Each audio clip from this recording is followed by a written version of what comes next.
ಆತ್ಮೀಯ ಬಂಧುಗಳೇ, ಬಾಗಲಕೋಟೆ ಕ್ಷೇತ್ರದ ಮಾಜಿ ಸಚಿವರು ಹಾಲಿ ಶಾಸಕರಾದಂಥ ಶ್ರೀ ಎಚ್ ವೈ ಮೇಟಿ ಸಾಹೇಬರು, ದಿವಂಗತ ಎಚ್ ವೈ ಮೇಟಿ ಸಾಹೇಬರು ನಿಧನದಿಂದ ಮೇಟಿ ಸಾಹೇಬರ ನಮ್ಮ ಕುಟುಂಬ ಹಾಗೂ ಎಲ್ಲ ಕಾರ್ಯಕರ್ತರು ದುಃಖಿತಗೊಂಡು ಆ ನೋವಿನಲ್ಲಿ ಕೂಡ ಇನ್ನೂ ಚೇತರಿಸಿಕೊಳ್ಳದಂಥ ಪರಿಸ್ಥಿತಿಯಲ್ಲಿ ನಮ್ಮ ಕಾರ್ಯಕರ್ತರು, ನಮ್ಮ ಕುಟುಂಬ ಎಲ್ಲರೂ ಇದ್ದಾರೆ.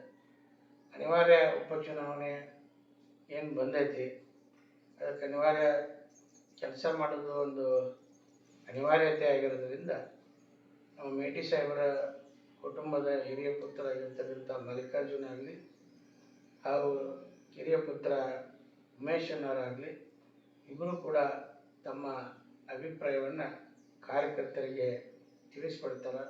ತಾವೆಲ್ಲರೂ ಸಹಕಾರ ಮಾಡಬೇಕು ಅಂತೇಳಿ ವಿನಂತಿ ಮಾಡ್ತೀನಿ. ಗುರುವರಿಗೂ ಹಾಗೂ ನಮ್ಮ ಕಾಂಗ್ರೆಸ್ ಪಕ್ಷದ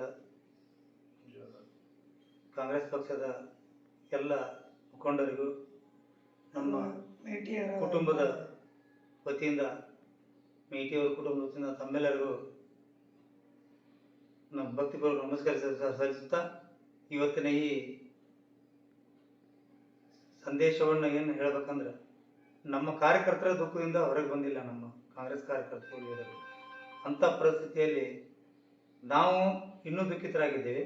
ಅಂಥ ಪರಿಸ್ಥಿತಿಯಲ್ಲಿ ಟಿಕೆಟ್ ಕುಟುಂಬಕ್ಕೆ ಕೊಡುವ ಒಂದು ವಿಚಾರವಾಗಿ ಎಲ್ಲ ಕಾರ್ಯಕರ್ತರು ಹೈಕಮಾಂಡ್ ಎಲ್ಲ ನಮಗೆ ಆಶೀರ್ವಾದ ಮಾಡ್ತಾರಂತ ತಿಳ್ಕೊಂಡು ನಮ್ಮ ಕುಟುಂಬದಲ್ಲಿ ಯಾವುದೇ ಭಿನ್ನಾಭಿಪ್ರಾಯ ಇಲ್ಲ. ಅದಕ್ಕೆ ಯಾರು ಕಾರ್ಯಕರ್ತರು ಗೊಂದಲಕ್ಕೆ ಒಳಪಡದೆ ನಮಗೆ ಆಶೀರ್ವಾದ ಮಾಡ್ಬೇಕಂತೇಳಿ ತಮ್ಮಲ್ಲಿ ಕಡೆಯಿಂದ ಕೇಳಬೇಕು. ಇಲ್ಲ ನಮ್ಮ ಬ್ರದರ್ ಹೇಳಿದ್ವು, ನಮ್ಮ ಅಣ್ಣ ಹೇಳಿದ ಸರಿ ಐತಿ. ನಾವೆಲ್ಲರೂ ಒಕ್ಕಟ್ಟಾಗಿ ಇದ್ದೀವಿ, ಏನೂ ಸಮಸ್ಯೆ ಇಲ್ಲ. ಯಾವ ಕಾರ್ಯಕ್ಕೂ ಗೊಂದಲ ಮಾಡ್ಕೊಳ್ಬೇಡಿ.